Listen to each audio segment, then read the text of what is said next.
Amis photographes, bonjour et bienvenue dans ce nouveau tuto. À peine sorti des fêtes d'Halloween, il se peut que tu sois déjà en train de te projeter dans les fêtes de Noël. Et si l'idée ne t'a pas encore effleuré, les grandes surfaces sont là pour te le rappeler.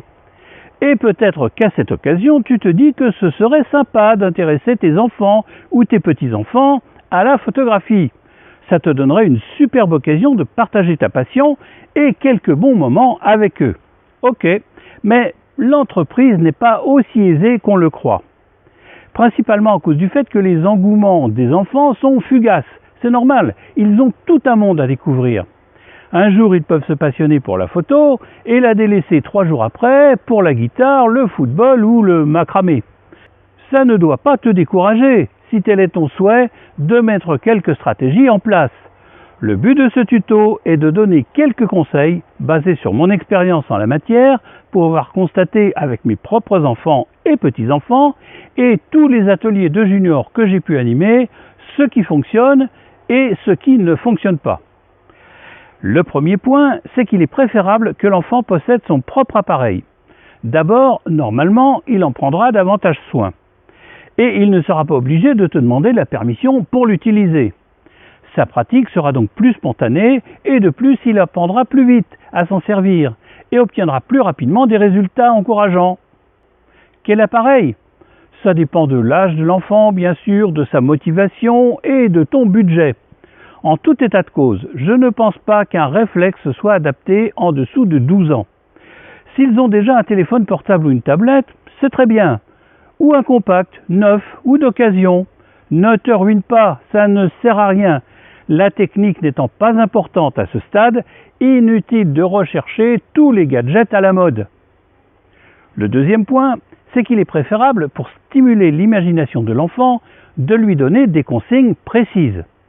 Au lieu de donner un appareil à un enfant et de lui dire d'aller prendre des photos et de se débrouiller tout seul, dis-lui plutôt des choses du genre « Prends 5 photos de quelque chose qui te rend heureux ».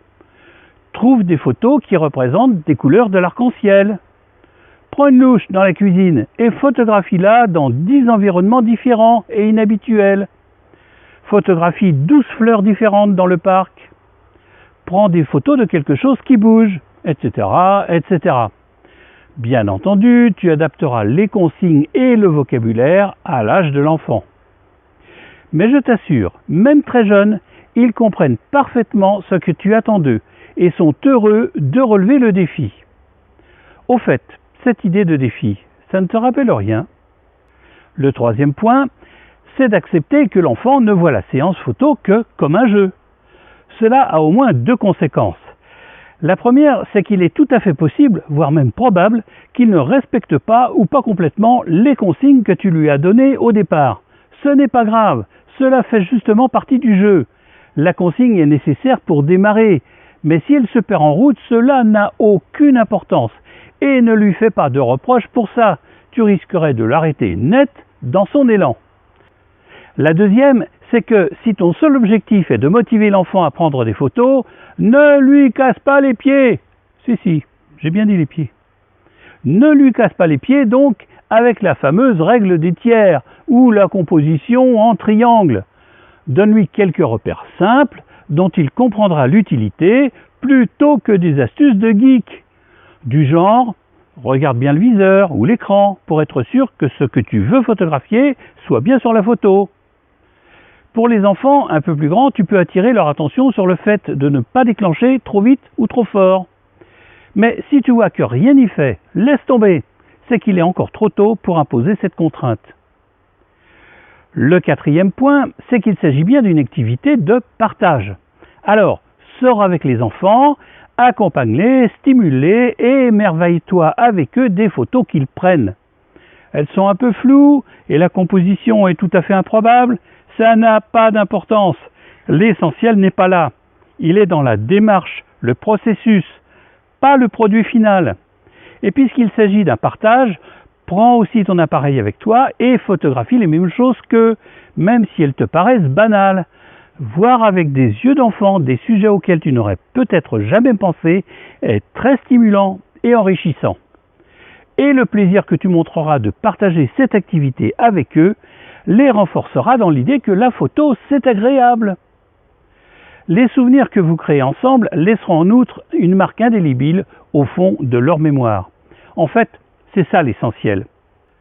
Le 5e point, c'est que les enfants ont besoin de partager concrètement leurs réalisations, de montrer leurs talents et les compétences qu'ils ont acquises. Dans cet esprit, il est préférable de tirer les photos pour qu'ils puissent les manipuler, les montrer, les prêter, les emmener, bref, les faire vivre. Tu peux aussi en réaliser quelques agrandissements, dont certains que tu peux encadrer dans ton salon ou leur chambre. Ça renforcera leur fierté et l'envie de continuer et de se surpasser. Attention cependant au choix des agrandissements à encadrer. Ce sont les photos qui leur plaisent à eux que tu dois encadrer, pas celles que tu aimes toi. Le 6e point concerne l'attitude à adopter concernant les images prises par les enfants. Et là, il y a une règle simple et absolue. Ton boulot, c'est de les encourager, pas de les dézinguer. Alors, ne critique pas et n'analyse pas leurs images. Concentre-toi plutôt sur les aspects positifs, du genre « c'est une bonne idée d'avoir photographié cette araignée, je n'y aurais pas pensé » ou encore « ta photo a des belles couleurs ». Tu comprends le principe, tu trouveras toujours quelque chose d'intéressant à mettre en valeur dans leurs images. Dans le même ordre d'idées, tu pourrais être tenté d'établir une comparaison entre leurs photos et les tiennes. Même si l'idée est louable au départ, c'est-à-dire leur donner une référence pour les pousser à s'améliorer, cette idée est en réalité contre-productive car les enfants risquent de se démotiver très vite. S'ils pensent une seule seconde qu'il peut s'agir d'une compétition, ils laisseront tomber.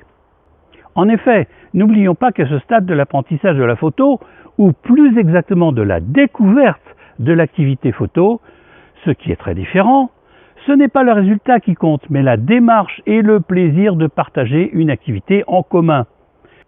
Les enfants peuvent cependant te demander de leur montrer tes photos. Montre-leur, mais relativise avec des phrases du genre « Tu sais, ça fait beaucoup d'années que je pratique la photo et j'ai encore tellement de choses à apprendre » ou bien « Tu sais, au début mes photos n'étaient pas aussi bonnes que les tiennes ». Enfin, le 7e et dernier point, c'est que tu dois admettre que les enfants se passionneront peut-être pour la photo pendant une semaine, puis arrêteront pendant 3 mois et reprendront pendant quelques jours, etc. Il y aura des cycles comme ça qu'il te faudra respecter. Tout ce dont l'enfant a besoin, c'est juste que tu sois présent et disponible pour lui au moment où il en aura besoin. Tu peux lui proposer une sortie photo, mais s'il n'en a pas envie, n'insiste pas. Ce n'est pas une raison pour aller bouder dans ton coin. Aujourd'hui, il aura peut-être envie d'aller cueillir des châtaignes, et il sera ravi que tu l'accompagnes. Votre relation n'est pas basée que sur l'activité photo, mais l'intérêt et l'amour réciproque que vous vous portez. Voilà, ce tuto est terminé et j'espère qu'il t'aidera si tu entreprends de faire découvrir la photographie à tes enfants ou petits-enfants. Si tu l'as aimé, pense à la partager, mais aussi à faire part de ton expérience dans ce domaine dans les commentaires. Et si tu rejoins cette chaîne, n'oublie pas de télécharger les 2 guides gratuits dont tu trouveras le lien dans la description de cette vidéo. Allez, je te dis à la semaine prochaine pour un nouveau tuto.